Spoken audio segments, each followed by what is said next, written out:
Well, the first time I ran into Bishop Gumbelton was when I started becoming interested in the crisis in Haiti, the poorest continent, the poorest nation in the Western Hemisphere.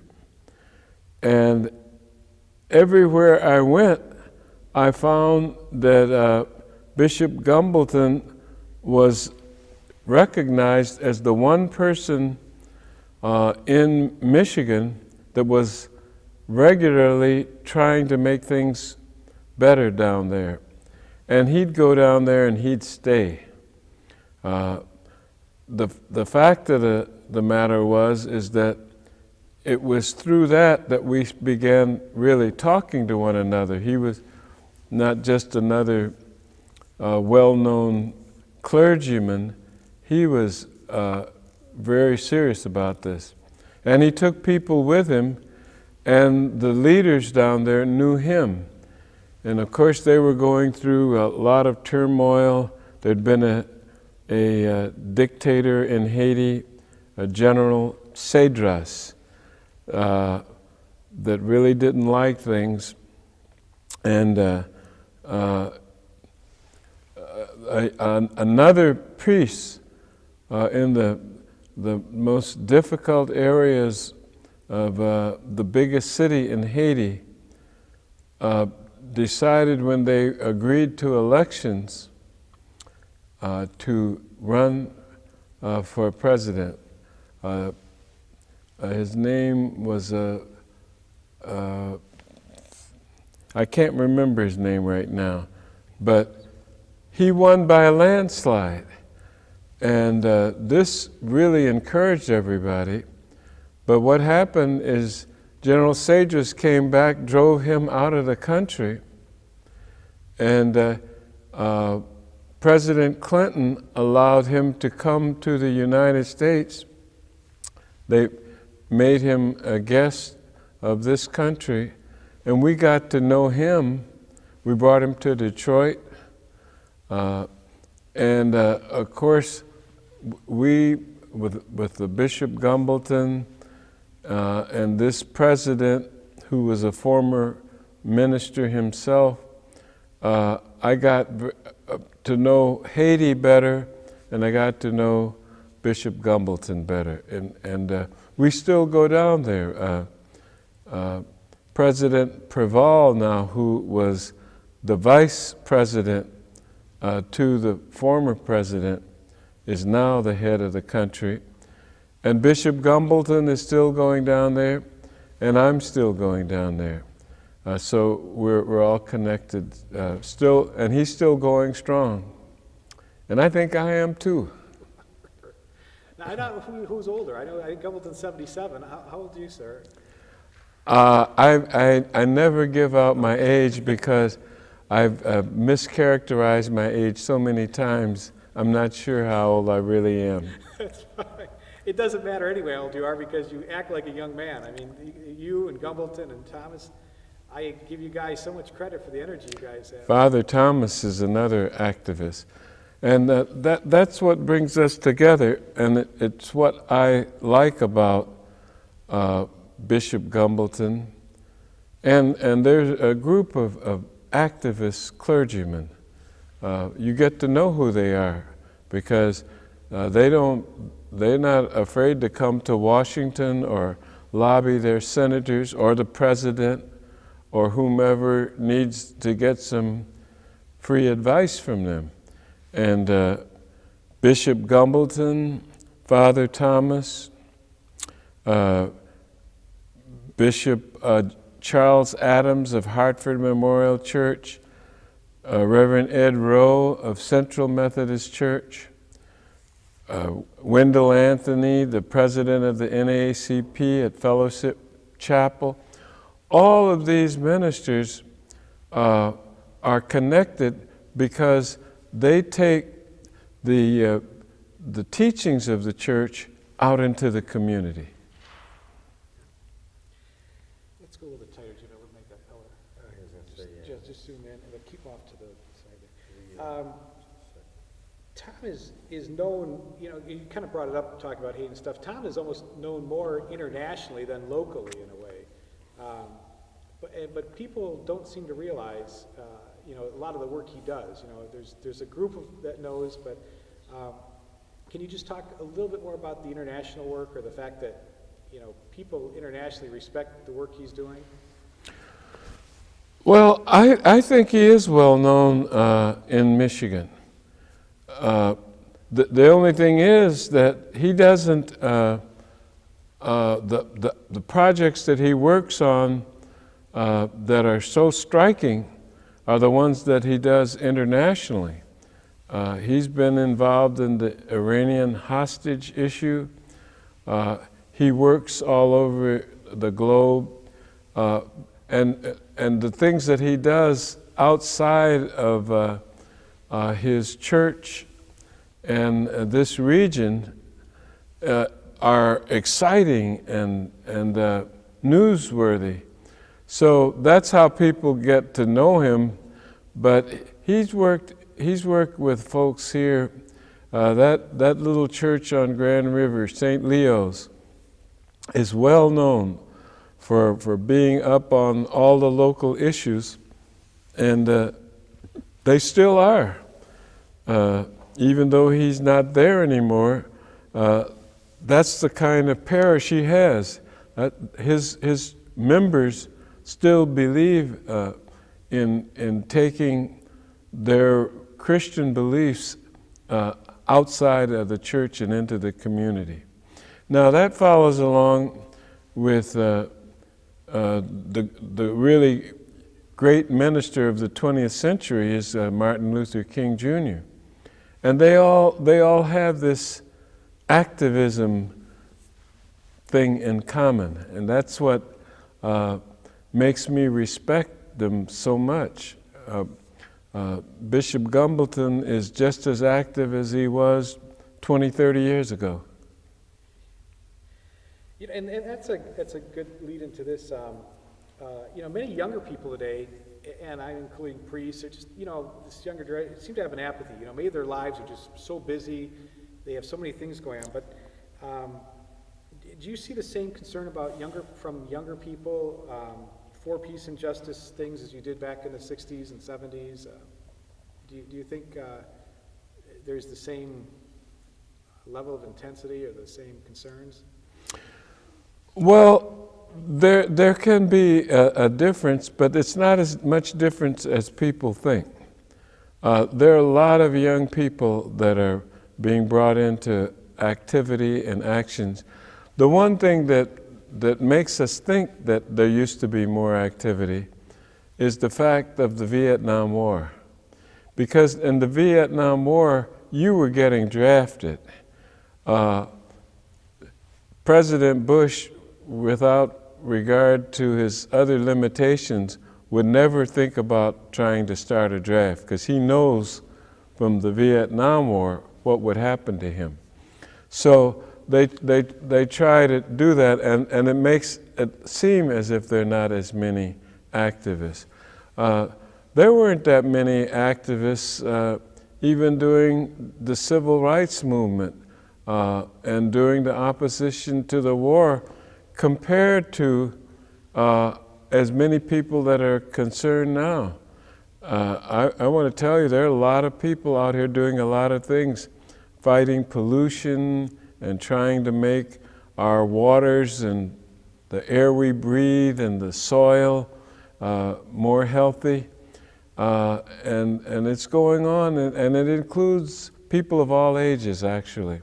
So I know everyone thinks that there was always a great activity going on, but it ebbed and flowed, and there are young people.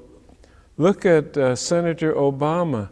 He's brought more young people into political action because he's saying, let's do things differently. Let's talk with people of different political views without being personal or negative or becoming enemies because we don't have the same views. And you know what? People are saying, that's a great idea. And so I think he's an example. We have people coming into his campaigns from all over the place. And it's so important that we continue this as much as we can. I think you're right. It's a great point. I'm glad you brought that out because people don't see what's happening a lot of times. Mm-hmm. So, just a couple more and I think we're done. Tom gets involved in issues like poverty and gay rights and married priests and war that he could just ignore. A lot of priests just, that's not even on their radar a lot of times. They're concerned about their church over here, but Tom always feels like you just cannot be confined to the church. You've got to be a part of the world. And, what is it about him that you see that makes him get involved, other than he could sit around playing golf if he wanted to? Of course. Or he could be like, unfortunately, most of the religious leaders and clergy, and that is to keep things confined very narrowly to the immediate needs and concerns of his parishioners. And he's not that way. What he does is introduce frequently controversial subjects or sensitive issues, or issues that some would argue don't belong in the church. And that's the way he is. Martin Luther King was 26 years old when Rosa Parks sat down on that bus in Montgomery, Alabama. And they called him to help lead the bus boycott, which led to a case that went to the Supreme Court that ended segregated transportation in America just like that. And so King, just like Bishop Gumbelton and some of our other friends, they have that role. I listen and meet and know ministers across the country, and many of them want to limit their role. They don't see political activity or working on issues out of the country to be so important. But thanks to Bishop Gumbelton, for example, in Haiti, we now have many churches in the metropolitan Detroit area and in Detroit who have missions that go down there. I was surprised. I would start talking about it. They said, oh yeah, we've been going to Haiti for years. They were going there before I was going there.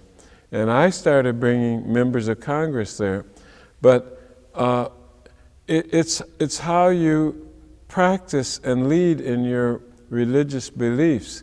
Some people are more active than others, and certainly Bishop Gumbelton is right there among the activists, and that's why he's so widely known.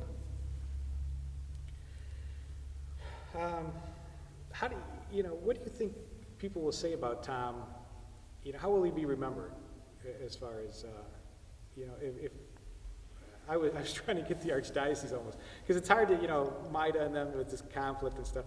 I don't want to ignore the archdiocese because, they've got legitimate concerns, I'm sure. But, I almost wanted them to say, okay, let's assume he's dead. What nice things are you going to say about him? But how do you think Tom will be remembered? What will people remember him for especially?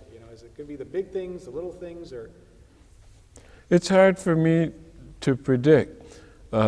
Those of us who know Bishop Gumbelton are going to always remember the contributions that he made, and some of them were pretty small.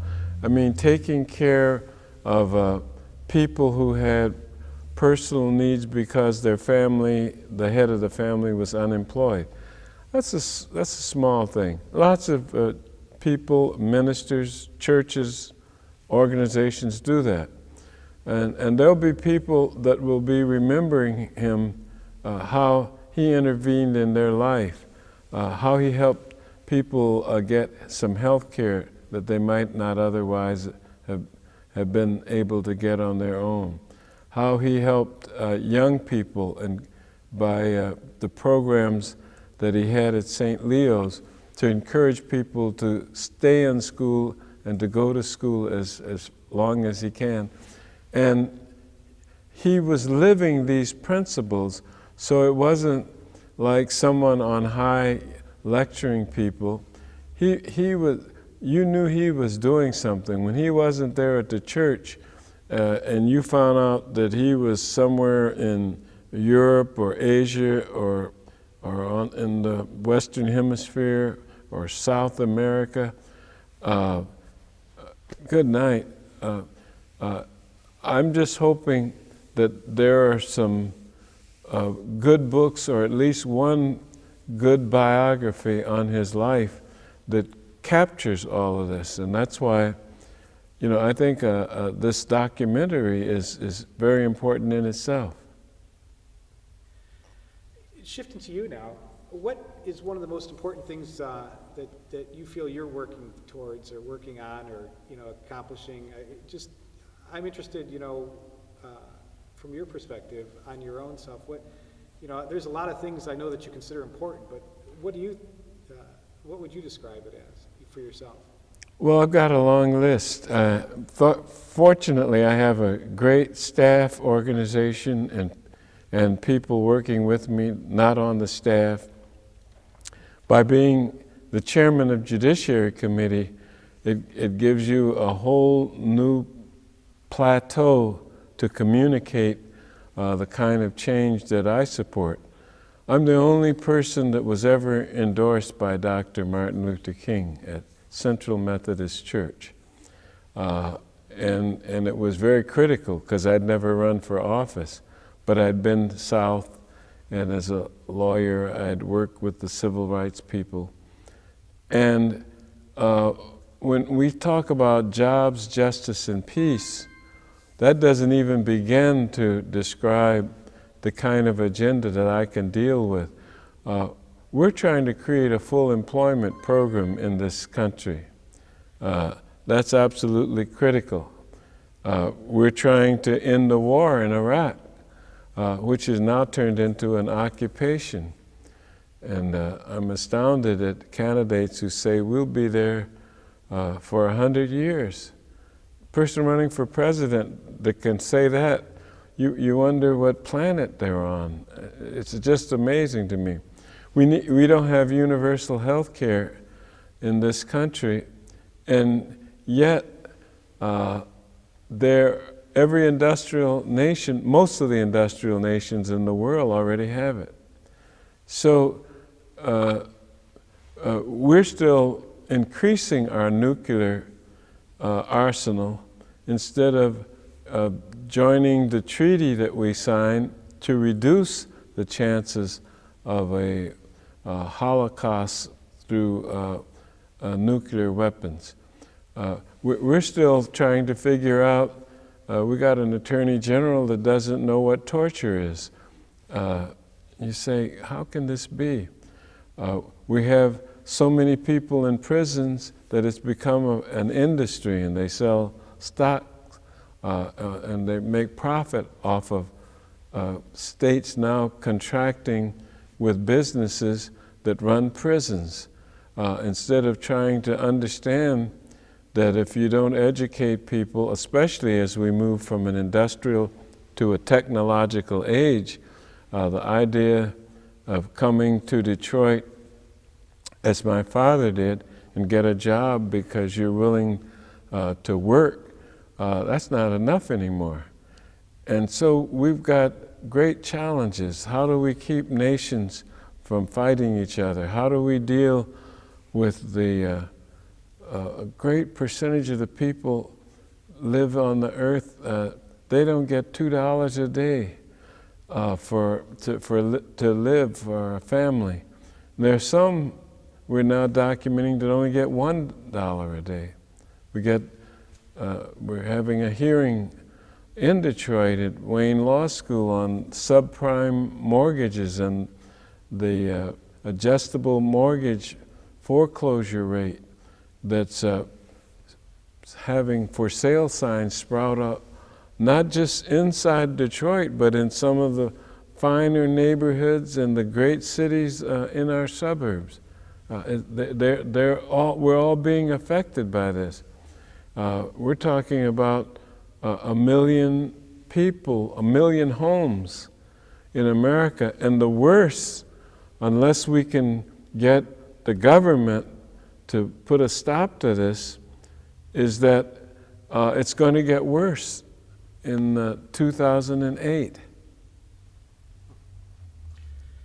Well, if there's one thing though, limiting, to you, what would you want people to associate with you, or to say John Conyers was the man who, how would you like people to finish that sentence, or to remember you, or to think about you, or, and not that you're dead or here at any time, but just how, right now, I mean, there's a lot of things that can come to mind, but what to you is probably the most important thing?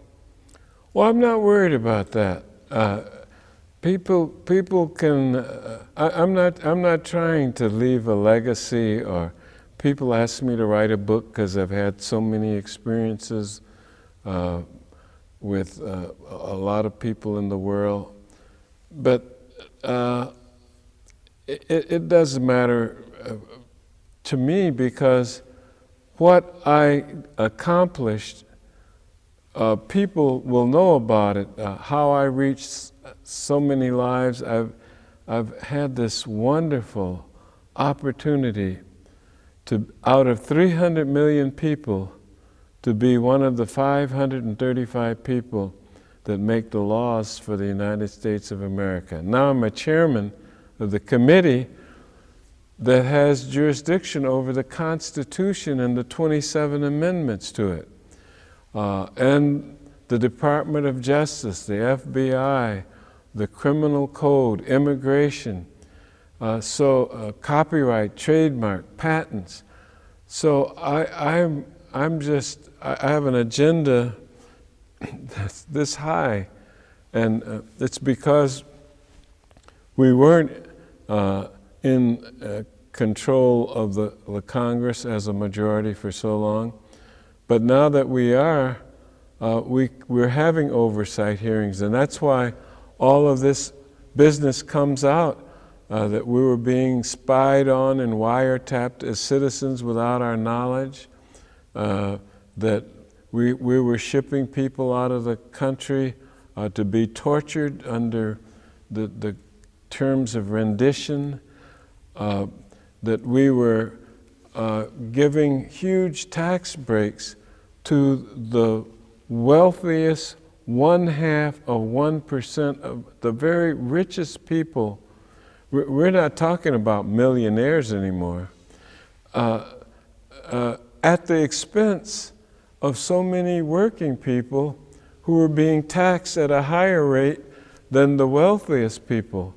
So we kind of lost our way. And we now have a great opportunity, it seems to me, to regain our balance, make sure the Constitution doesn't get shredded any further, and make justice a reality in this country.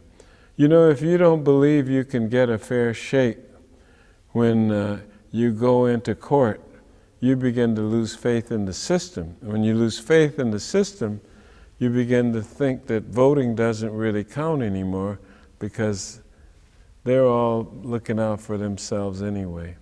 And somehow we've got to restore this kind of confidence that's needed to make democracy work. We have, on paper, the best system in the world, but on paper doesn't work anymore, because with the new technology, guess what? Just as we know what's going on around the world, they know what's going on around the world as well.